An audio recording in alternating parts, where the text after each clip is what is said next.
Hello बच्चों, आज हम कक्षा 8 सामाजिक विषय इतिहास में पाठ 3 भारत में कंपनी राज्य का विस्तार।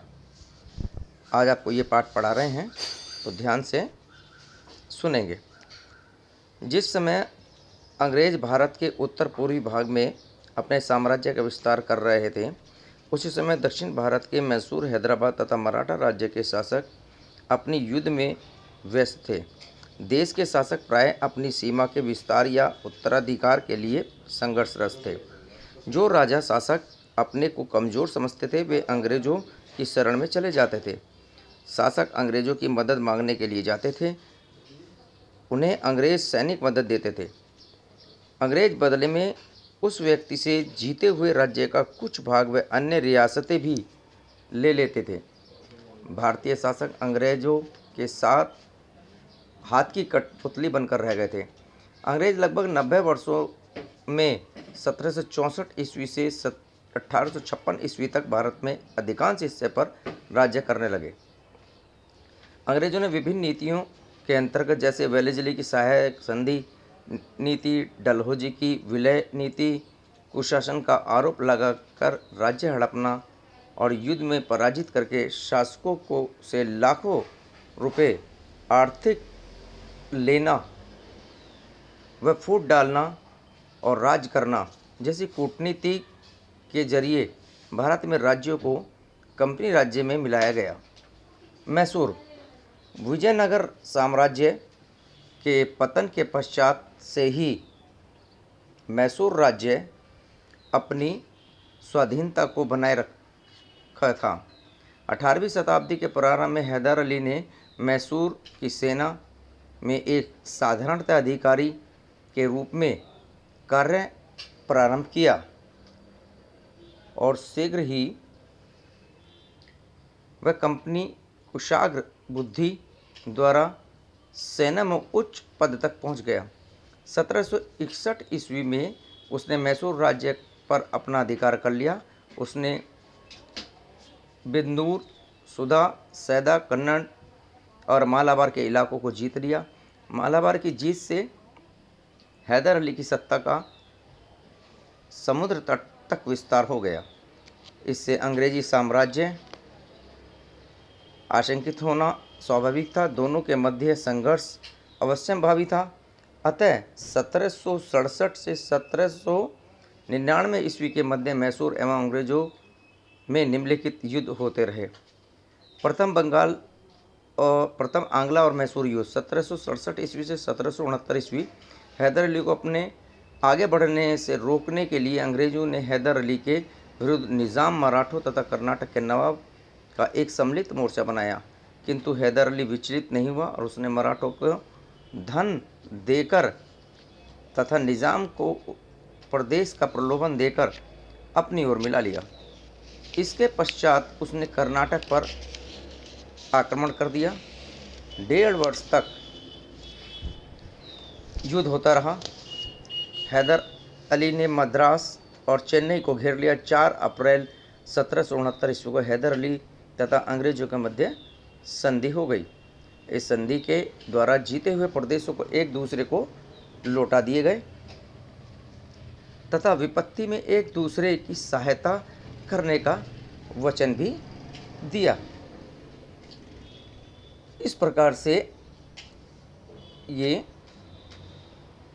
जो एक संधि हुई वो संधि की गई। इसमें अब आगे आप देख रहे हैं 18वीं शताब्दी में भारत की स्थिति दिखाई गई है। भारत का एक मैप दिखाया गया है। इसमें मराठा राज्य और फारसी सीमांत, परावर्ती मुगल साम्राज्य, ये 3 प्रकार से दिए गए हैं। जो ब्लैक पोर्शन है इसमें मराठा राज्य, और जहाँ पॉइंट पॉइंट वाला साम्राज्य दिया गया है वो परावर्ती मुगल साम्राज्य दिखाया गया है।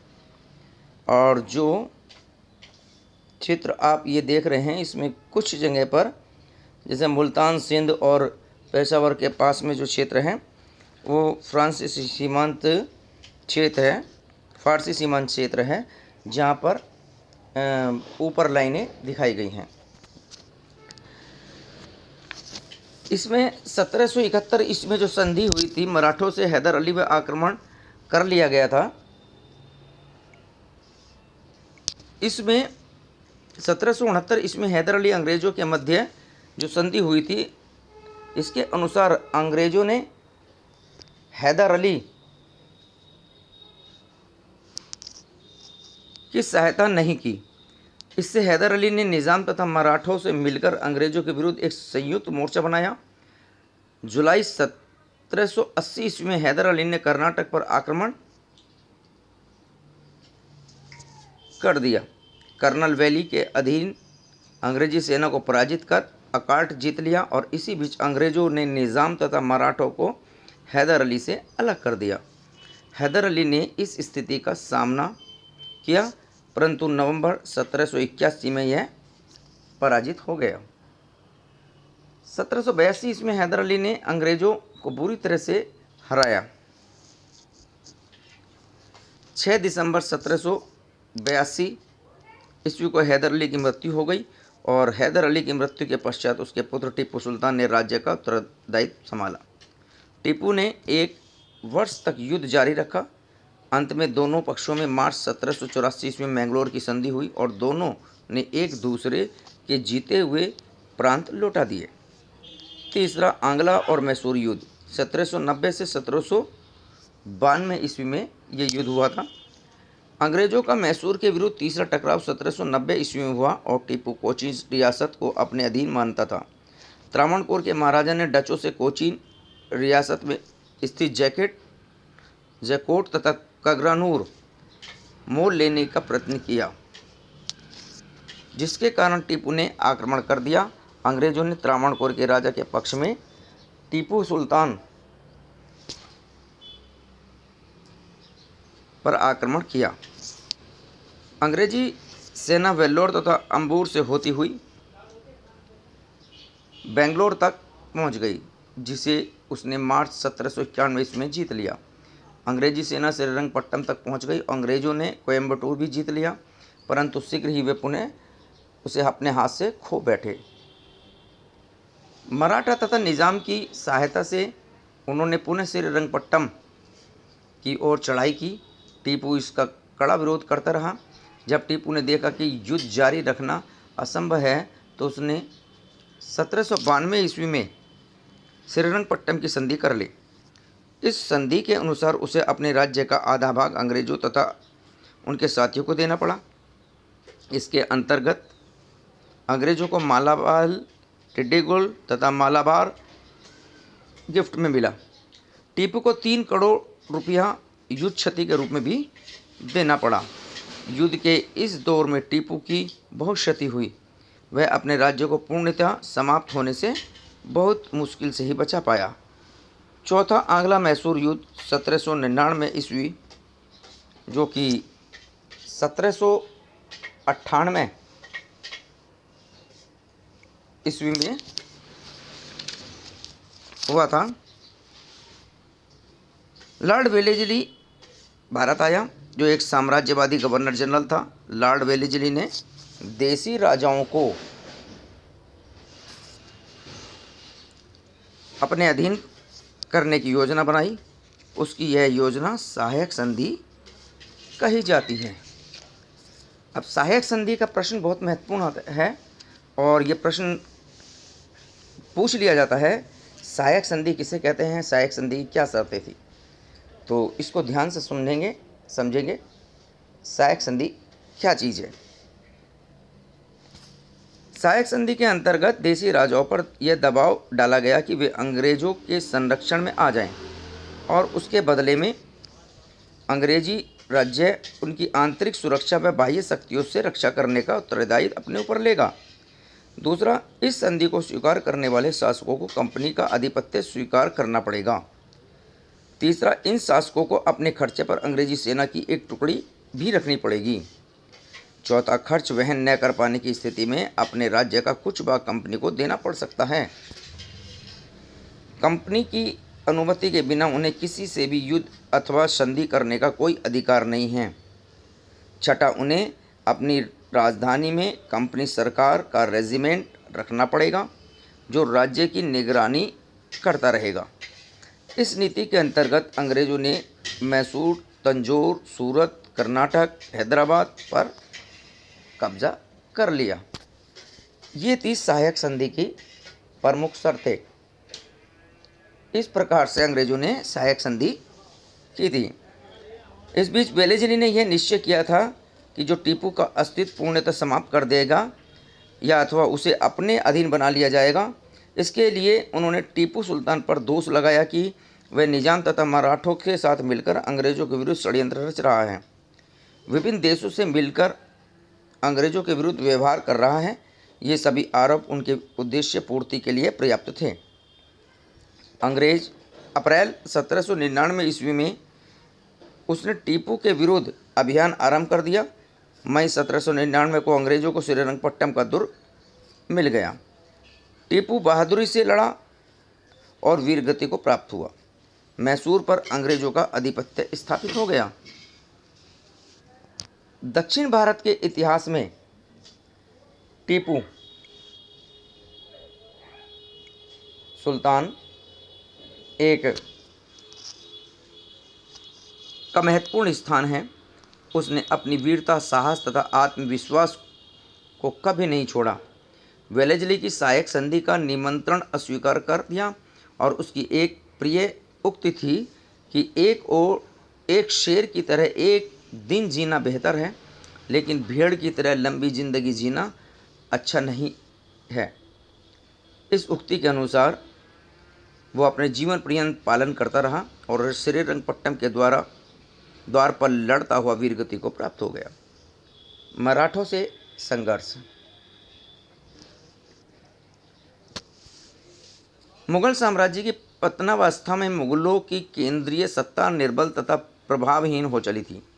उधर मराठा संघ, जिसने नागपुर के भोंसले, बड़ौदा के गायकवाड़, इंदौर के होलकर तथा ग्वालियर के सिंधिया तथा मुख्य सरदार थे तथा जिनका प्रमुख पेशवा होता था, के उत्तर भारत की ओर अपना प्रभाव विस्तृत कर लिया।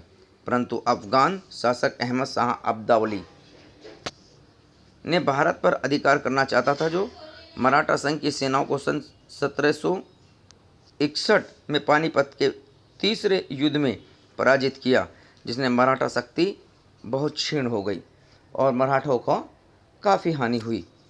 मराठों के प्रमुख नेताओं का ध्यान अब पुणे पर केंद्रित होने लगा और पेशवा प्रधानमंत्री पद पाने के लिए उसमें आपसी होड़ में लग गए। ऐसी परिस्थितियां उत्पन्न हुई कि अंग्रेजों को मराठा सरदारों से आपसी कलह का लाभ उठाने का अवसर मिल गया। सन 1772 ईस्वी में पेशवा माधवराव की मृत्यु के बाद उनका भाई रघुनाथ राव पेशवा बनना चाहता था, परंतु उसने पद की लालसा में अपने भाई के बेटे नारायण राव का वध कर दिया और उसके इस कार्य से मराठा नाराज हो गए और नारायण राव के नवजात पुत्र को पेशवा की गद्दी पर बैठा दिया गया।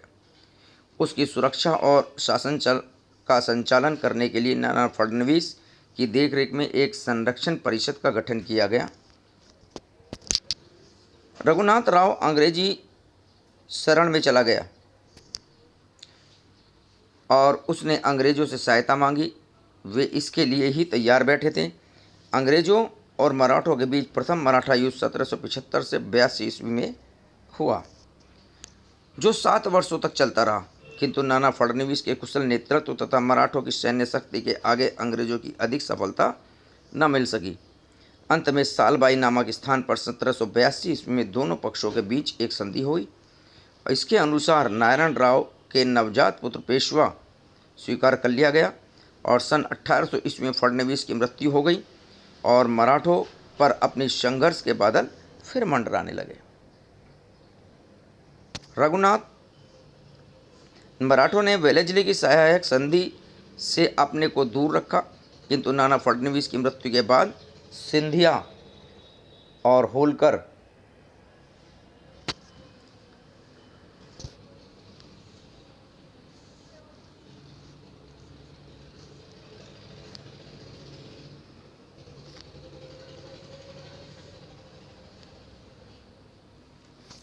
होलकर ने पेशवा बाजीराव द्वितीय तथा सिंधिया की सेनाओं के पराजित कर दिया और पूना पर अधिकार कर लिया। पेशवा बाजीराव द्वितीय ने भागकर अंग्रेजों की शरण ली। अंग्रेजों ने सहर्ष पेशवा की सहायता करना स्वीकार किया। सहायता देने से पूर्व अंग्रेजों ने उसे सहायक संधि स्वीकार करने के लिए बाध्य किया, और जिसके परिणाम स्वरूप पेशवा का एक अधिकार समाप्त हो गया। परंतु भोंसले और सिंधिया को यह अपमान सहन नहीं हुआ और उन्होंने लॉर्ड वेलेस्ली के विरुद्ध द्वितीय मराठा युद्ध 1803 की घोषणा कर दी और अंग्रेजों की जीत हुई। इसके बाद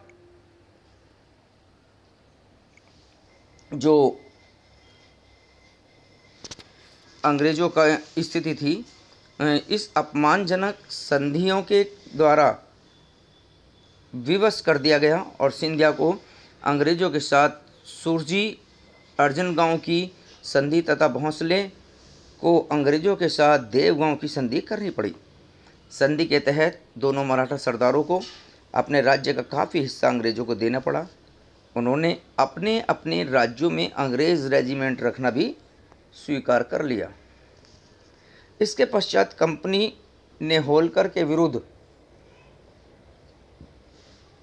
तृतीय मराठा युद्ध 1804 से 1805 ईस्वी छेड़ दिया, जिसमें अंग्रेज सफल रहे और दोनों के बीच राजपुर घाट 1806 ईस्वी में संधि हो गई। यद्यपि मराठों की शक्ति कमज़ोर हो गई थी, फिर भी वे अंग्रेज़ों से लोहा लेने के लिए संयुक्त मोर्चा बनाने की तैयारी कर रहे थे। पेशवा बाजीराव द्वितीय ने पूना स्थित अंग्रेज रेजिमेंट तथा नागपुर स्थित रेजिमेंट पर आक्रमण कर दिया और यह मराठों एवं अंग्रेजों के बीच का अंतिम युद्ध था, जो चतुर्थ मराठा युद्ध 1817 ईस्वी के नाम से प्रसिद्ध हुआ। इस युद्ध में मराठों की सम्मिलित सेना अंग्रेजी सेना से हार गई और सिंधिया होलकर के अधीन राजपूताना तथा राज्य अंग्रेजी राज्य के अधीन हो गए। जो राज्य पूर्णतः अंग्रेजी शासन के अंतर्गत नहीं थे, वे भी अत्यंत रूप से अप्रत्यक्ष रूप से उनके नियंत्रण में आ गए। बाजीराव द्वितीय का पूना प्रदेश अंग्रेजी राज्य में विलय कर दिया गया। अंग्रेजों ने पेशवा के पद को समाप्त कर दिया। बाजीराव द्वितीय को 8 लाख रुपए वार्षिक पेंशन के रूप में कानपुर के निकट बिठूर में भेज दिया गया। पेंशन दी गई और कानपुर के निकट बिठूर भेज दिया गया। डलहौजी की विलय नीति। सहायक संधि नीति द्वारा जिस तरह वेलेस्ली ने भारत के अनेक राजाओं को अपने नियंत्रण में कर लिया था, ठीक उसी प्रकार लॉर्ड डलहौजी ने भी अपने राज्यों को हड़पने की एक नीति अपनाई। इस नीति के अंतर्गत उसने यह नियम घोषित किया कि भारत के जिन जिन राजाओं को कोई पुत्र न हो, वे अंग्रेजों की अनुमति के बिना किसी को भी गोद नहीं ले सकते और हिंदू धर्म की मान्यता के अनुसार प्रत्येक संतानहीन व्यक्ति को गोद लेने का अधिकार है। किंतु डलहौजी ने अंग्रेजी राज्य के अधीन किसी भी संतानहीन भारतीय नरेश को गोद लेने के अधिकार को निषेध कर दिया। इस नीति के अंतर्गत सतारा, नागपुर, उदयपुर, जैनपुर, घाट, संबलपुर तथा झांसी के राज्यों को अंग्रेजी राज्य में मिला लिया गया। डलहौजी ने यह नीति अपनाई कि भारतीय नरेशों को दी जाने वाली पेंशन तथा उपाधियां से भी वंचित कर दिया जाए। कर्नाटक के नवाब और तंजौर के राजा नाना साहब की पेंशन और उपाधियां समाप्त कर दी गई। तो इस प्रकार से ये डलहौजी ने भारतीय शासकों, देशी शासकों के राज्यों को हड़पना प्रारंभ किया। आज बस इतना ही। कल हम आपको पढ़ाएंगे भारतीय शासकों के साथ अंग्रेज़ों से हुए युद्धों को क्या परिणाम हुआ, इसके विषय में हम जानेंगे। आज केवल इतना ही। धन्यवाद।